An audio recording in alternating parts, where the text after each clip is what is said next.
ನಮಸ್ಕಾರ. GTV news ಕನ್ನಡಕ್ಕೆ ಸ್ವಾಗತ. ನಾನು ನಿಮ್ಮ ವೆಂಕಟೇಶ್. ಮಾಗಡಿ ತಾಲೂಕಿನ ತಾಳೇಕೆರೆ ಹ್ಯಾಂಡ್ ಪೋಸ್ಟ್ನಿಂದ ಬೆಂಗಳೂರಿನ ನೈಸ್ ರಸ್ತೆವರೆಗಿನ ಕೆಶಿಪ್ ರಸ್ತೆ ಕಾಮಗಾರಿಯ ಬಗ್ಗೆ ಶಾಸಕ ಎಸ್ ಸಿ ಬಾಲಕೃಷ್ಣರವರು ಕೆಶಿಪ್ ಅಧಿಕಾರಿಗಳೊಂದಿಗೆ ಸ್ಥಳ ಪರಿಶೀಲನೆ ನಡೆಸಿ ಸಮಸ್ಯೆಗಳ ಬಗ್ಗೆ ಚರ್ಚಿಸಿ ಆದಷ್ಟು ಬೇಗನೆ ಕೆಶಿಪ್ ರಸ್ತೆ ಕಾಮಗಾರಿಯನ್ನು ಸಂಪೂರ್ಣಗೊಳಿಸುವಂತೆ ಅಧಿಕಾರಿಗಳಿಗೆ ತಾಕೀತು ಮಾಡಿದರು. ಯಾವುದೇ ಅಡ್ಡಿ ಆತಂಕ ಬಂದರೂ ಸೂಕ್ತ ಪೊಲೀಸ್ ಬಂದೋಬಸ್ತ್ ವ್ಯವಸ್ಥೆಯಲ್ಲಿ ಸಮಸ್ಯೆಯನ್ನು ಬಗೆಹರಿಸಿ ಕೆಲಸ ಪೂರ್ಣಗೊಳಿಸುವಂತೆ ತಿಳಿಸಿದರು. ಒಂದು ವಾರ ಮುಂಚೆ ಹೇಳಿದ್ದೀವಿ ಸರ್, ಇವತ್ತು MLA ಅವ್ರು ಕರೆದವ್ರೆ, ನೀವು ಮುಂದಕ್ಕೆ ಹಾಕಿ ಅಂತ ಹೇಳ್ಬೇಕಲ್ಲ. ನೀವು ಸಿ ಸಾಹೇಬ್ರು ಹೇಳಿ ಸಾಹೇಬ್ರೆ, ಏನು ನಮಗೇನು ಮೋಸ ಕಾಣಿಸ್ತೀರಾ ಇಲ್ಲ ಬಿಟ್ಬಿಡ್ತೀರಾ? ಮಾಡ್ತೀವಿ. ನನಗೆ ಯಾಕೆ ಇವೆಲ್ಲ ರೀ ಕೆಲಸ ಮಾಡ್ಕೊಂಡಿರಿ, ಇವೆಲ್ಲ ಬೇಡ ನಮಗೆ. ಹೇಳಿ ಸರ್.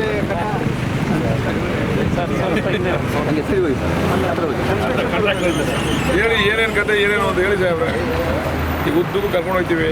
ಆಮೇಲೆ ಆ ರೋಡ್ ಸೈಡಲ್ಲೆಲ್ಲ ಅವೆಲ್ಲ ಕ್ಲೀನ್ ಮಾಡಿ ನೀಟಾಗಿ ಅವೆಲ್ಲ ಗಿಡ ಬೆಳೆದ್ಬಿಟ್ಟವೆ ಟಾರ್ ಹಾಕಿರೋದ್ರ ಮೇಲೆ. ಅವೆಲ್ಲ ತೆಗೆದು ಸೈಡ್ಗೆ ಹಾಕಿ ನೀಟಾಗಿ ಸ್ವಲ್ಪ ರೋಡ್ನ ನೀವು ನೋಡೋಕ್ಕೆ ಒಂಚೂರು ಚೆನ್ನಾಗಿ ಕಾಣಂಗೆ ಮಾಡಿಕೊಡಿ ಒಂಚೂರು. ಇನ್ನು ಈ ರೋಡಲ್ಲಿ ಏನು ಸಮಸ್ಯೆ ಐತೆ ಈಗ ನೋಟ್ ಮಾಡ್ಕೊಳ್ಳಿ ಸರ್. ಯಾರು ಒಬ್ಬರು ದಯಮಾಡಿ ಯಾರು ನಿಮ್ಮವ್ರಿಗೆ ಹೇಳಿ, ನಿಮ್ಮ ಎಸ್ಟೇಟ್ ಇಂಜಿನಿಯರು AW ಅವ್ರಿಗೆ ಹೇಳಿ ನೋಟ್ ಮಾಡ್ಕೊಳ್ಳೋಕೆ. ಯಾಕೆ ಲೀಡ್ರಲ್ಲೇ ಸಾಹೇಬ್ರು ಜಾಗ ಬಿಡ್ರೋ ಸಿ ಸಾಹೇಬ್ರಿಗೆ ಮೇಲೆ ಬಿಡ್ತಿರೋ ಸಿ ಸಾಹೇಬ್ರು. ನನ್ಗೆ ಹಾಕಲ್ಲ, ಸಿ ಸಾಹೇಬ್ರಿಗೆ ಇಲಾಖೆ ಸಿ ಸಾಹೇಬ್ರು ಏನೇ ಸ್ವಲ್ಪ ಲೈಟಿಂಗ್ ಮಧ್ಯ ಡಿವೈಡರ್ ಹಾಕೊಡಿ, ಇದನ್ನ ಹಾಕೊಡಿ. ಅಲ್ಲ, ಡಿವೈಡರ್ಗೆ ಲೈಟ್ ಹಾಕೊಡಿ. ಆ ಕಡೆ ಈ ಕಡೆ ಸ್ವಲ್ಪ ಚೆನ್ನಾಗಿ ಕಾಣಲಿ, ಬ್ಯೂಟಿಫಿಕೇಶನ್ ಕಾಣಲಿ. ಸರ್ಕಲ್ ಅದೆಲ್ಲ ಆಮೇಲೆ ರೋಡೆಲ್ಲ ಕಂಪ್ಲೀಟ್ ಆದ್ಮೇಲೆ ಮಾತಾಡೋಣ ನಡಿ. ಈಗ ಬೇಡ, ಅದು ಮಾಡೋಣ. ಆಯ್ತು, ಹೇಳ್ದಂಗೆ ನಿನ್ನ ಆಸೆ ಈಡೇರಿಸ್ತೀವಿ. ಎಲ್ಲ ಆಗಲಿ, ಇದೆಲ್ಲ ರೋಡ್ ಕಂಪ್ಲೀಟ್ ಆಗಲಿ. ಇದೇನು ಜಂಕ್ಷನ್ ಯಾವ ಥರ ತೊಗೊಂಡಿದ್ರೆ ಇದನ್ನ ಇಂಟಿಗ್ರೇಟ್ ಮಾಡಬೇಕಾಗಿತ್ತು. ಏನು ಎಲ್ಲಿ ಮಾಡ್ತಾರೆ ಹೋಗಕ್ಕ ಇನ್ನೊಂದು ಸೈನ್ ಹಂಗಾಗಿ sign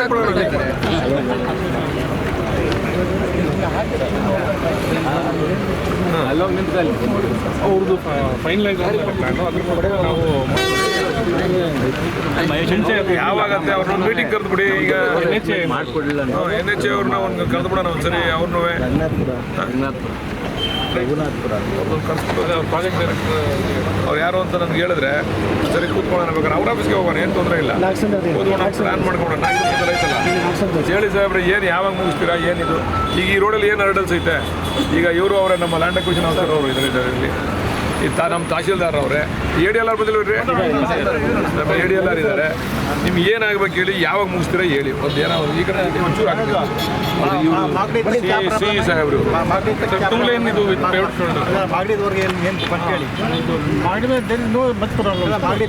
from year up to Magadi ಒಂದು ಕಲಾರಿ ಕಾವಲ್ದು ಒಂದಿದೆ ಸರ್. ಅಲ್ಲಿ ಕಲಾರಿ ಕಾವಲ್ದು ಏನಾಯ್ತು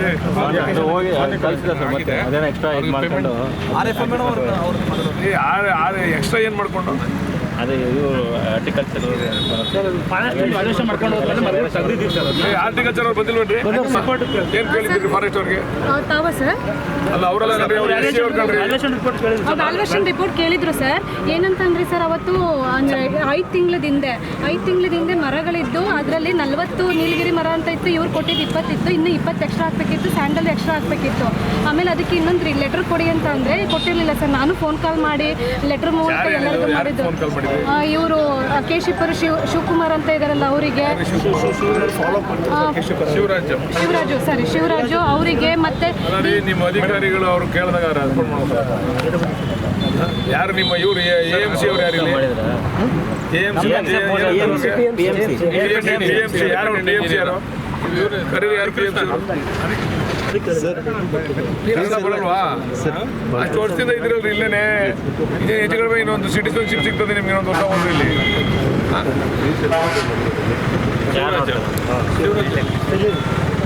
ಶಿವರಾಜ್ ಅದೇನು ವ್ಯಾಲ್ಯೂಯೇಷನ್ ಎಲ್ಲ ಆಗಿದೆ ಸರ್. ಇಲ್ಲ ಅದನ್ನ ನನಗೆ ಹೇಳಿದ್ರಲ್ಲ ಅದನ್ನೇ ಹೇಳಿ ಅದನ್ನ ಈಗ ಕೊಟ್ಟಿರ್ಲಿಲ್ಲ ಸರ್. ಈಗ ಮೊನ್ನೆ ಒಂದು ಯಾವ ನಾನು ಕೇಳ್ತಾ ಇರೋದು, ಅವನು ಬಾಲಕೃಷ್ಣ ಆಗಲಿ, ಅವನು ಡಿ ಕೆ ಶಿವಕುಮಾರ್ ಆಗಲಿ, ಅವ್ನು ಸಿದ್ದರಾಮಯ್ಯ ಆಗಲಿ, ಕಾನೂನು ಪ್ರಕಾರ ಮಾಡ್ಬಿಟ್ಟು ಕ್ಲೋಸ್ ಮಾಡಿರಿ. ನೀವು ಅವ್ನು ಬಿಟ್ಟಿಲ್ಲ ಇವ್ನು ಬಿಟ್ಟು ಕತೆ ಕೇಳ್ತೀರಾ ನನಗೆ? ಕೋರ್ಟ್ ಐತೆ, ಕೋರ್ಟಿಗೆ ದುಡ್ಡು ಕಟ್ಟಿ ಪೊಲೀಸ್ ಪ್ರೊಡಕ್ಷನ್ ತೊಗೊಂಡು ಹೊಡಿರಿ ಅಂತ ಹೇಳ್ತಾ ಇಲ್ವಾ ನಾನು? ಇನ್ನೂ ಸ್ಟೋರಿ ಅಲ್ಲಿ ಇಬ್ರು ಬಿದ್ದು ಸತ್ತವ್ರು, ಯಾರು ಜವಾಬ್ದಾರಲ್ಲಿ? 6 ಜನ ಸತ್ತವ್ರಂತೆ. ಏನು ವ್ಯಾಲ್ಯೂಷನ್ ಎಷ್ಟು ದಿವಸ ಬೇಕು ವ್ಯಾಲ್ಯೂಷನ್ ಆಗಕ್ಕೆ? ಏನಮ್ಮ ಸರ್ ನಮಗೆ ಲೆಟರ್ ಬಂದಿರಲಿಲ್ಲ ಸರ್. ಈಗ ಮೊನ್ನೆ ಇವರಿಂದ ಲೆಟರ್ ಬಂದಿರೋದು. ಅಲ್ಲಿ ನೋಡಿದ್ರೆ ಏನ್ರಿ ಸರ್ ನೋಟಿಫಿಕೇಶನ್ ಆದಮೇಲೆ ಲೆಟರ್ ಕೊಟ್ಟಿದೆ ಸರ್. ಅದಾದ್ರಂತೆ ಎಲ್ಲೋ ಸರ್ ನಾನು ಅದನ್ನು ಎಕ್ಸ್ಪ್ಲೇನ್ ಮಾಡ್ತೀನಿ ಸರ್. ಮಾರ್ಚಲ್ಲಿ ಅಂದರೆ 6 months ಬ್ಯಾಕ್ ಕೊಟ್ಟಿದ್ರು ಸರ್ ಲೆಟ್ರಲ್ಲಿ. ಅದರಲ್ಲಿ ಮರಗಳು ಮಿಸ್ ಆಗಿದ್ದು, ಎಸ್ಪೆಷಲಿ ಸ್ಯಾಂಡಲ್ ಮರಗಳೆಲ್ಲ ಮಿಸ್ ಆಗಿದ್ದು. ಅಲ್ಲಿಂದ ರೈತರುಗಳು ನಮಗೆ ಅದು ಬೇಕೇ ಬೇಕು ಅಂತ ಅಂದರು. ನಾವು ಅವತ್ತು ಪ್ಲೇಸಲ್ಲಿ ಇವರ ಎಕ್ಸಿಕ್ಯೂಟಿವ್ ಇಂಜಿನಿಯರ್ ಇದ್ದರು, ಅವ್ರಿಗೂ ಹೇಳಿದ್ರು ಸರ್ ಈ ಮರಗಳನ್ನ ಹಾಕಿ ನಮಗೆ ಇಮಿಡಿಯೇಟಾಗಿ ಇವತ್ತೇ ಕೊಟ್ಟರು ನಾನು ನಾಳೆ ಇದು ಮಾಡ್ಕೊಡ್ತೀನಿ ಅಂತ ಹೇಳಿದ್ದೆ ಸರ್. ಅವತ್ತಿಂದನೂ ನಾನು ಫಾಲೋ ಅಪ್ ಮಾಡ್ತಿದ್ದೀನಿ ಸರ್. ಲೆಟರ್ಗಳನ್ನ ಕಳಿಸಿರಲಿಲ್ಲ. ಈಗ ಒಂದು ವಾರದ ಹಿಂದೆ ತೊಗೊಬಂದು ಕೊಟ್ಟಿದ್ದಾರೆ ಸರ್ ಮಾಡಿಕೊಡಿ ಅಂತ. ಸರ್ ನೋಟಿಫಿಕೇಶನ್ ಆಗದಲ್ಲೇ ಕೊಡೋಕ್ಕಾಗಿಲ್ಲ ಸರ್. ನೋಟಿಫಿಕೇಶನ್ ಆದಮೇಲೆ ಕೊಟ್ಟಿದ್ದೀವಿ. ನೋಟಿಫಿಕೇಶನ್ ಆಗಿರೋದು ಮಾರ್ಚಲ್ಲಿ ಅಂತ ಹೇಳ್ತಾರಲ್ರಿ. ಫೈನಲ್ ನೋಟಿಫಿಕೇಶನ್ ಆಗಿರೋದು ಮಾರ್ಚಲ್ಲಿ. ಮಾರ್ಚ್ ಆದ್ಮೇಲೆ ಇದು ಏಪ್ರಿಲ್ ಮೇ ಜೂನ್ ಅಲ್ರಿ. ಏನಪ್ಪ ಮಾಡ್ತಿದ್ಯಾ ನೀನು? ಅದಾದಮೇಲೆ SLO ಆಫೀಸಿಂದ ಕೊಟ್ಟಿದೆ ಸರ್. ನೀನೇನು ನೋಡಿ ನೀನೇನಪ್ಪ SW ಸರ್. ಸೋಷಿಯಲ್ ಕನ್ಸಲ್ಟೆಂಟ್ ಇದಕ್ಕೆ ಸೋಷಿಯಲ್ ಯಾಕಪ್ಪ ಏನಪ್ಪ ರೋಗ ನಿಮಗೆ? ಅಲ್ಲ ಸರ್ ಅವಾಗ ಕಾದು ಸರ್ ಇದ್ದಾಗ ಕೇಳಿ ಸರ್. ಕಾದು ಸರ್ ಇದ್ದಾಗ ಹಳೆ ಸ್ಟೋರಿ ಬೇಡ, ಈಗ ಏನು ಮಾಡ್ತೀವಿ ಹೇಳು ನೆಕ್ಸ್ಟ್? ಸರ್ ಲೆಟ್ರ್ ಕೊಟ್ಟಿದ್ದೀವಿ ಸರ್ ಆಲ್ರೆಡಿ. ಯಾವತ್ತು ಕೊಡ್ತೀಯಮ್ಮ? ನಾನು ಆಗುತ್ತೆ ಸರ್. ನನ್ನ ಕಡೆಯಿಂದ ಇವತ್ತೇ ಕಳಿಸ್ಕೊಡ್ತೀನಿ ಸರ್. ಅದನ್ನು ಅಲ್ಲಿಂದ ಹೋಗಿ ಬರೋದಕ್ಕೆ ಇನ್ನೊಂದು 5 ದಿನ 6 ದಿನದಲ್ಲಿ DF ಆಫೀಸಿಗೆ ಹೋಗ್ಬರ್ಬೇಕು ಸರ್. ಅದು ಕಾಲ ಹೋಗಿ ನೀವೇ ಎತ್ಕೊಂಡು ಹೋಗ್ಬೇಕು. ನಾನೇ ತಗೊಂಡು ಹೋಗ್ತೀನಿ ಸರ್. ನೋಡಮ್ಮ ನೀನು ಎತ್ಕೊಂಡು ಹೋಗಿ ನೀನೇ ಅಪ್ರೂವ್ ಮಾಡಿ ನೆಕ್ಸ್ಟ್ ವೀಕಲ್ಲಿ ಮೀಟಿಂಗ್ ಕರಿತೀನಿ. ಅಷ್ಟೆಲ್ಲ ಅಪ್ರೂವ್ ಆಗಿರ್ಬೇಕು ಅದು. ಆಯ್ತು ಸರ್. ನೋಡ್ರಿ ಅದು ಅಪ್ರೂವ್ ಆದ ತಕ್ಷಣನೇ ನೀವು ಅದನ್ನು ಕೋರ್ಟ್ಗೆ ಕಟ್ತೀರೋ ಅವ್ನ ಕರೆದು ಕೇಳಿ. ಅವರೇ ರೈತರಿಗೆ ಕೊಡ್ತೀವಿ ಸರ್, ಇಲ್ಲಾಂದ್ರೆ ಕೋರ್ಟ್ಗೆ ಡೆಪಾಸಿಟ್ ಮಾಡಿ ಪೊಲೀಸ್ ಪ್ರೊಡಕ್ಷನ್ ತಗೊಂಡು ಹೊಡಿಬೇಕು.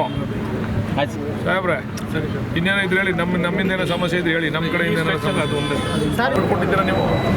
ನಿಮ್ಮ ಜಾಗ ಫುಲ್ ಹ್ಯಾಂಡ್ ಓವರ್ ಮಾಡ್ಕೋಬೇಕು. ನೀವು ಯಾರು ತೊಂದರೆ ಮಾಡೋದು ನನಗೆ ಹೇಳಿ ಅಂತ ಹೇಳಿದ್ದೀನಲ್ವಾ?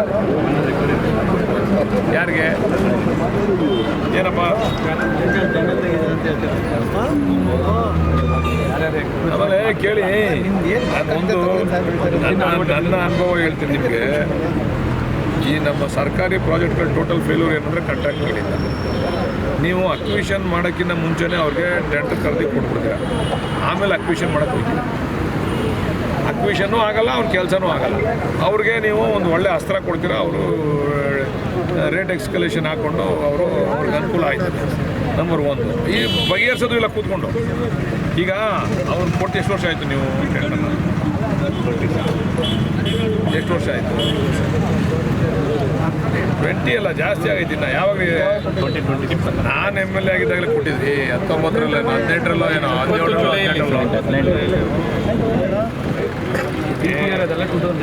ಅದು ಹಿಂದೆ ಆಯಿತು ಸರ್. ನಾನೇ ನಿಮಗೆ ಅಲ್ಲಿ ಇದೆಲ್ಲ ಬಿಡಿಸ್ಕೊಟ್ಟಿದ್ದಲ್ಲ ಬಂಡೆ ಗಿಂಡೆ ಎಲ್ಲ ಅಲ್ಲಿ ಮಾಗಡಿ ರೋಡಲ್ಲಿ. ಯಾವಾಗ ರೀ ನಾನು MLA ನಾನು 18ರಲ್ಲಿ ಕಂಡ್ರೆ 17-18ರಲ್ಲಿ. ಈಗ 2017 ಬಿಟ್ಕೊಟ್ರೋದು ಆಯ್ತಪ್ಪ. ಈಗ ಇದುವರೆಗೂ ನೀವು ಅವ್ರಿಗೆ ಲ್ಯಾಂಡ್ ಅಕ್ವಿಷನ್ ಕಂಪ್ಲೀಟ್ ಮಾಡಿಕೊಟ್ಟಿಲ್ಲ ಅಂದ್ರೆ ಹೆಂಗೆ? ಈ ಲ್ಯಾಂಡ್ ಅಕ್ವಿಷನ್ ನೋಡ್ಕೊಳ್ಳೋದು ಯಾರು, ಮಾಡೋದು ಯಾರು, ಫಾಲೋ ಅಪ್ ಮಾಡೋದು ಯಾರು? ಹೆಂಗೆ ಹಿಂಗಾದರೆ ನಮ್ಮ ಪ್ರಾಜೆಕ್ಟ್ಗಳು ಹೆಂಗೆ ಸಕ್ಸಸ್ ಆಯ್ತದೆ? ಶುರು ಆದಾಗ ಈ ಕಡೆಯಿಂದ ಮಾಡ್ಲಾ ಆ ಕಡೆಯಿಂದ ಮಾಡ್ಲಾ ಅಂದ್ರಲ್ಲ, ಅವಾಗ ಕೇಳಿದ್ರೆ ಈ ಪ್ರಶ್ನೆ ನೀವು? ಇಲ್ಲ ಕೇಳಿಲ್ಲ ಸರ್. ನಾವು ಈ ಕಡೆಯಿಂದ ಮಾಡ್ಲಾ ಅಥವಾ ಆ ಕಡೆಯಿಂದ ಮಾಡ್ಲಾ ಅಂತ ಕೇಳಿದ್ರೆ ನೀವು? ಕೇಳಿಲ್ಲ ಸರ್. ಆರಂಭವಾಗಿದೆ. ಈಗ ಆಗೋಗಿ ಟೈಮು ಆಗ್ಬಿಡದೆ. ಇನ್ನೇನು ಇನ್ನೊಂದು 6 ತಿಂಗಳಲ್ಲಿ ಮುಗಿಸ್ಕೊಡ್ತೀವಿ ಅಂತ ನಮ್ಗೆ ವಾಗ್ದಾನ ಕೊಟ್ಟಿದ್ದಾರೆ. ಅದಕ್ಕೆ ಎಲ್ಲೆಲ್ಲಿ ಹರ್ಡಲ್ಸ್ಗಳಿದ್ದಾವೆ ಅದನ್ನು ಬಗೆಹರಿಸಬೇಕು ಅಂತ ಬಂದಿದ್ದೀವಿ. ಒಂದು ಸರ್. ಎರಡನೇದು, ಇದು ಹಿಂದೆ ದೇಶೀಯ ಸಸ್ಯಗಳು ಇರ್ತಾ ಇತ್ತು ರಸ್ತೆ. ಈ ರಸ್ತೆ ಆದ್ಮೇಲಾದ್ರೂ ಕೂಡ ವನಸಿರಿ ಉಳಿಸೋಕೆ ಸಸಿಗಳನ್ನು ಹಾಕ್ತಿರೋ ಹೀಗೆ ಯಾವುದು ಸಸಿಗಳ ವಿಚಾರ ಎಲ್ಲಿ ಅಂತ ಗೊತ್ತಾಗಲ್ಲ. ರಸ್ತೆ ಬದಿನಲ್ಲಿ ಅದನ್ನ ಆಮೇಲೆ ಚರ್ಚೆ ಮಾಡೋಣ. ಮೊದಲು ರಸ್ತೆ ಕಂಪ್ಲೀಟ್ ಮಾಡಲಿ. ಆ ರಸ್ತೆ ಬದಿನಲ್ಲಿ ಜಾಗದ ಇದನ್ನ ಲಭ್ಯತೆ ನೋಡಿಕೊಂಡು ಅದನ್ನ ತೀರ್ಮಾನ ಮಾಡೋಣ. ಈಗ ಸದ್ಯಕ್ಕೆ ಅದನ್ನ ಮಾಡಲಿ, ಅವ್ರ ರಸ್ತೆ ಕಂಪ್ಲೀಟ್ ಮಾಡಲಿ, ಆಮೇಲೆ ಅದ್ರ ಬಗ್ಗೆ ಚರ್ಚೆ ಮಾಡೋಣ. ಯಾವಾಗ ಅಂತೀರಾ ಮುಗಿಬೋದು ಸರ್? ಇದು ಡಿಸೆಂಬರ್ ಎಂಡಿಗೆ ಮುಗಿಸ್ತೀವಿ ಅಂತೇಳಿ ನಮ್ಮ ಇವರು ಕೊಟ್ಟಿದ್ದಾರೆ, ನಮ್ಮ ಕಾಂಟ್ರಾಕ್ಟರ್ ಕೊಟ್ಟಿದ್ದಾರೆ. ಡಿಸೆಂಬರ್ ಎಂಡಿಗೆ ಮುಗಿಸ್ತೀವಿ ಅಂತೇಳಿ. ನಾವು ಬಂದಮೇಲೆ ಸುಮಾರು ಒಂದು 50 ಮೀಟಿಂಗ್ ಮಾಡಿದ್ದೀವಿ. ನಾವು 50 ಮೀಟಿಂಗ್ನಲ್ಲೂ ಕೂಡ ಸ್ವಲ್ಪ ಪ್ರಗತಿ ಆಯ್ತಾ ಇದೆ. ನಮ್ಮ ಲ್ಯಾಂಡ್ ಅಕ್ವಿಷನ್ ಸಾಹೇಬರು ವಿಶ್ವನಾಥ್ ಅವರು ಕೂಡ ಇದ್ದಾರೆ ಇಲ್ಲಿ.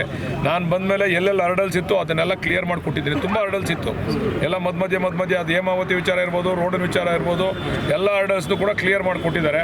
ಇನ್ನೊಂದು 10% ಸಮಸ್ಯೆ ಇದೆ, ಅದನ್ನು ಇನ್ನೊಂದು ತಿಂಗಳಲ್ಲಿ ನಾವು ಕ್ಲಿಯರ್ ಮಾಡಿಕೊಡ್ತೀವಿ ಅಂತ ವಿಶ್ವನಾಥ್ ಸಾಹೇಬರು ಹೇಳಿದ್ದಾರೆ. ಹೇಮಾವತಿ ನೀರಿನ ವಿಚಾರದಲ್ಲಿ ಕುಣಿಗಲ್ ಜನತೆಗೆ ತಾವೇನೋ ಅಂದಿದ್ದೀರಾ ಅನ್ನುವಂಥ ವಿಚಾರನ ಹೇಳಿದ್ದೀರಾ. ಅದಕ್ಕಾಗಿ ಅವರು ಅಲ್ಲಿನ ರೈತರು ಏನು ಹೇಳ್ತಾರೆ ಅಂದರೆ ಅವರು ಮನೇಲಿ ಕೂತ್ಕೊಂಡು ಕ್ಷಮೆಯನ್ನು ಕೇಳಿದ್ದಾರೆ.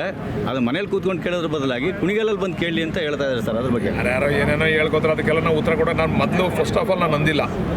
ನಾನು ಅಂದಿರೋದು ಯಾರಿಗೆ ಅಂತೇಳಿ ನಿಮ್ಮ ಮಾಧ್ಯಮದವ್ರಿಗೆ ಗೊತ್ತು. ಅದನ್ನು ಕಟ್ ಆ್ಯಂಡ್ ಪೇಸ್ಟ್ ಮಾಡಿ ನನಗೂ ರಂಗನಾಥ್ ಅವ್ರಿಗೂ ಗೊಂದಲ ಉಂಟು ಮಾಡಬೇಕು ಅಂತ ಮಾಡಿರ್ತಕ್ಕಂಥ ವಿಚಾರ ಅದು. ನಾವು ಅದರಲ್ಲೂ ಕೂಡ ನಾನು ಅಂದಿಲ್ಲದೆ ಇದ್ರೂ ಕೂಡ ಕ್ಷಮೆ ಕೇಳಿದ್ದೀವಿ, ಯಾಕಂದ್ರೆ ಯಾರಿಗೂ ನೋವಾಗಬಾರ್ದು ಅಂತ. ಈಗ ನಮಗೆ ಇಲ್ಲಿ ಇರ್ತಕ್ಕಂಥದ್ದು ಕುಣಿಗಲವರು ಮಾಗಡಿಯವರು ನಾವಿಬ್ಬರು ಸೇರಿ ಹೋರಾಟ ಮಾಡ್ಬೇಕು ನೀರಿಗೆ. ಅದ್ಬಿಟ್ಟು ನಾವೇ ಕಿತ್ತಾಡ್ಕೊಂಡು ಕೂತ್ಕೊಳ್ಳೋಕಾಯ್ತೇನೆ ರೀ. ಈಗ ಎಲ್ಲಿಗೆ ಬಂದು ಎಲ್ಲಿ ಕಾಲು ಹಿಡ್ಕೋಬೇಕಂತ ಹೇಳಿ ಹಿಡ್ಕತಿ ಹೋಗಲ್ಲೇ ಯಾವ ಬುರ್ಫೆಟಲ್ಲಿ ಹಿಡ್ಕೋಬೇಕಂತ ಅವ್ರ ಕಾಲ ಅಲ್ಲ ರೀ. ಮೊದಲು ನೀರಿಗೋಸ್ಕರ ಹೋರಾಟ ಮಾಡೋಕೆ ಹೇಳ್ರಿ, ನೀರು ಥರ ಇಬ್ಬರು ಸೇರಿ ಇವು ಯಾವ ಸಣ್ಣ ಪುಟ್ಟ ಚಿಲ್ಲರೆ ರಾಜಕಾರಣ ಮಾಡೋದು ಬಿಡೋಕೆ ಹೇಳ್ರಿ. ಅದು ಯಾರು ಗೊತ್ತಾ? ನಮ್ಮ ವಿರೋಧಿಗಳು ಮಾತಾಡ್ತಾ ಇರ್ತಕ್ಕಂಥ ಭಾಷೆ ಅದು, ನಮ್ಮ ಪಕ್ಷದವ್ರಲ್ಲ. ಯಾರು ನೀರಿಗೋಸ್ಕರ ನಮಗೆ ಸಹಕಾರ ಕೊಡ್ತಾ ಇಲ್ಲ ಅವ್ರು ಮಾತಾಡ್ತಾ ಇರ್ತಕ್ಕಂಥದ್ದು. ಅದನ್ನು ನೀರಿಗೋಸ್ಕರ ಸಹಕಾರ ಕೊಡೋಕೆ ಹೇಳ್ರಿ. ಬೈದಾಡೋದು, ಕುಸ್ತಿ ಮಾಡೋದು, ನಾವು ಅಣ್ಣ ತಮ್ಮದಿರು ಕತ್ತಪಟ್ಟು ಹಿಡ್ಕೊಂಡು ಕುಸ್ತಿ ಮಾಡ್ತೀವಿ, ಬಾಯಿ ಬಂದಂಗೆ ಬೈದಾಡ್ತೀವಿ, ಆಮೇಲೆ ಒಂದಾಯ್ತೀವಿ ನಾವು. ಈಗ ನೀರು ಬರಬೇಕು, ಅದಕ್ಕೇನು ಮಾರ್ಗ ಹುಡ್ಕಕ್ಕೆ ಹೇಳ್ರಿ.